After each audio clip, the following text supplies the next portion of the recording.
If your accountant has ever told you to cut back on professional development or slash your teacher appreciation budget or your staff development budget just so you could stay afloat, or has told you, hey, you probably can't go invest in that program, please listen. The problem is not that you're spending too much money on your people or yourself or your investment or your support system. It's that your school has invisible money leaks that are draining your profit, leaks that no spreadsheet will ever catch or accountant. So I created the 6 money leaks of schools that show you the 6 core areas that schools lose money every single month without realizing it. If you close even one of them, your profits will start to soar without sacrificing your team.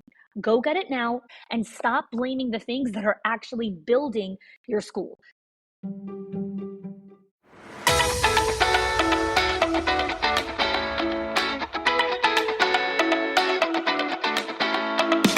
Welcome to the Schools of Excellence podcast, where we transform everyday leadership struggles into powerful legacies that impact generations. I'm your host, Chanie, a 20-year veteran of school leadership who has helped hundreds of school leaders achieve what many thought was impossible through our signature programs, School Leadership HQ and Enrollment Engine. With our battle-tested frameworks and blueprints, leaders have achieved 90% parent retention, 50% less staff turnover, 15% improved profit margins, and increased enrollment by 25%. My mission is simple: to revolutionize school leadership by elevating the skills, the habits, and mindset of passionate leaders ready to create lasting change. Join me as we build your legacy of excellence, one transformative conversation at a time.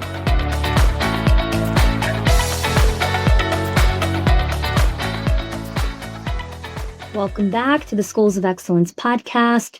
Today we are talking about the next money leak, which is payment systems. So this is sometimes a little bit uncomfortable because it's like, oh my gosh, like I can't believe we're doing this or whatever it is. But here's the truth, okay? Most payment problems are rarely about parents being bad payers or not paying on time. They're actually about you not having a system that makes it really easy to pay, kind of impossible to ignore. So let's dive into what I mean by payment systems. And again, to know if you struggle with this money leak, take the money leaks diagnostic, which is at schoolsofexcellence.com/moneyleaks. And the link is in the show notes. Okay. So step 1, automate what you can. If you are still collecting cash or checks whenever parents feel like it, you are creating chaos. Okay. Now, most people that are listening to this are not doing that. You are fully automated or whatever it is, and that's great. But there is always one person or 5 people that are listening to this that are not fully automated. And we had a client that went from partial automation to 100% auto pay required at enrollment. And within one billing cycle, okay, so this is one full billing cycle after she introduced this, her late payments dropped by 90%. Okay, and that is literally just the system made one-time payment the default, not a favor. Okay, and it was life-changing for her. Okay, super simple. She was hemorrhaging cash, and super simple payment system. Okay, so that's one thing to do. If your payment system and the way that you get paid by families through enrollment is not running the way that it should, you're probably leaking in some places. So the first step, like I just said, is automation. The second step is stop chasing. Okay. If your tuition is due on the 1st, but 30% of your payments come in 5 days late, you're not running a payment system. Okay. You don't have a payment system at all. You have a hope and faith system. Now, I am all for hope and faith, but not when it comes to financials. You need to get paid. Okay. It's not enough to send reminders the day before, the emails, right? You need a proactive collection system, which means tuition runs automatically. Failed payments are flagged instantly. And there's a 24-hour follow-up with a backup payment method on file. So we had a client who started to institute this, but the first thing she did is she went backlogged to all.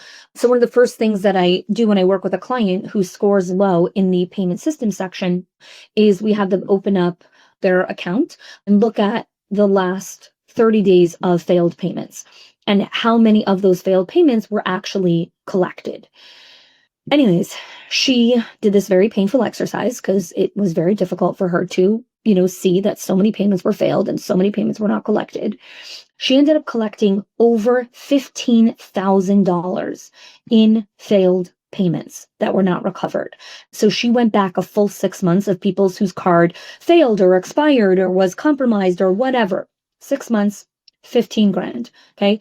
And here she is trying to figure out, like, I can't afford this. And I'm like, this is one little leak. Now, here's the thing.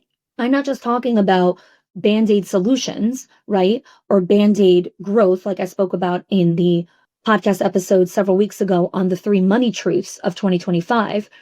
She didn't just collect the 15 grand. Now she went and installed a real system so that it doesn't happen again, right? And what I mean by it doesn't happen again, it's not so cards don't fail again. Credit cards are going to fail, okay? You will have failed payments. It is the nature of having a credit card automated system because cards expire, cards get compromised, identity theft, all of these things happen. It's not pray that you should never have failed cards. It's please build a system that when the cards fail, you know how to navigate it. Okay. That's being responsible, right? Okay. Next step in payment systems, enforce your own policy. Okay. Late fees are not about punishment, guys. They're about protecting your cash flow and your standards. Okay. So we had a client who was like, I can't do this and I can't do this. And it's so mean and it's so this and it's so that. And I'm like, yeah. And you just spent your entire Friday trying to figure out how you're covering payroll because tuition was late. Okay. She moved to automatic late fees, no exceptions. Within, I think it was 60, maybe 75 days, family adjusted. And now people started to pay on time. All of a sudden, our Fridays became peaceful again. All of a sudden, magical. All right. Last thing in payment systems, keep agreements current, okay? Payment agreements or contracts or whatever you use when parents sign, they are not a set it and forget it, okay? Outdated or missing agreements are like the best open door for confusion, okay? You must review your agreements annually, okay? And if a parent only signs up for 6 months, I don't know, right? You want to keep them, store them digitally, right? Like, you need to be able to answer a parent's question about their file or their contract without having to dig in the proverbial, file cabinet for 30 minutes. Okay. So what are some quick wins that you could get started with today? Number 1, require an auto pay at enrollment. One-time payment is the norm. Okay. Number 2, set a 24-hour failed payment follow-up system with a backup card on file. Now, I'm not telling you to do all these things. These are 4 different ideas. Pick 1, not 4. I see you overachievers, not 4, 1. Automate late fees, okay? Protect your cash flow. You don't need to have awkward conversations, okay? And 4, review all payment agreements this quarter and store them digitally, okay? As a leader, you deserve the peace of running a school where tuition comes in on time without you chasing it. Okay. Go to schoolsofexcellence.com/moneyleaks. The link is also in the show notes. Take the diagnostics, see where you score in payment systems, and close this leak. Close this leak. Give yourself the peace of mind and the just sanity every single month. It's worth it. Thanks for joining me. If you are loving the Schools of Excellence podcast and have gotten any value out of it for your school, I would love if you can do 2 things for me. 1, subscribe to the show so you never miss an episode. And 2, can you please leave us a review? Reviews help other school leaders know that this is the place to learn how to build a school of excellence. And I would be so grateful if you can do that for us. Your help and support makes this show to be able to be listened by the thousands of other school leaders all around the world. Thanks so much for listening, for giving us your time and attention each and every week, and I appreciate that you have joined us.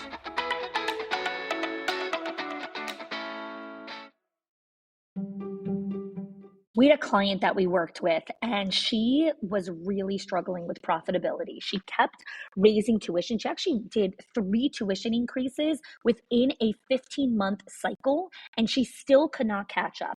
So I helped her work with our 6 money leaks in schools, and she only used 3 of the 6 money leaks and cut her expenses by 50%. 5-0. She did not fire anyone, she did not slash any of her programs, and she did not work more hours. Again, the 6 money leaks are not hacks or spreadsheets. These are patterns. They are small decisions that feel so normal that your school does, but they quietly drain your school's profit. So if you've ever wondered why you're working so hard but still not seeing the return, this is your first step to clarity. Click the link in the show notes and find out what it's actually costing you.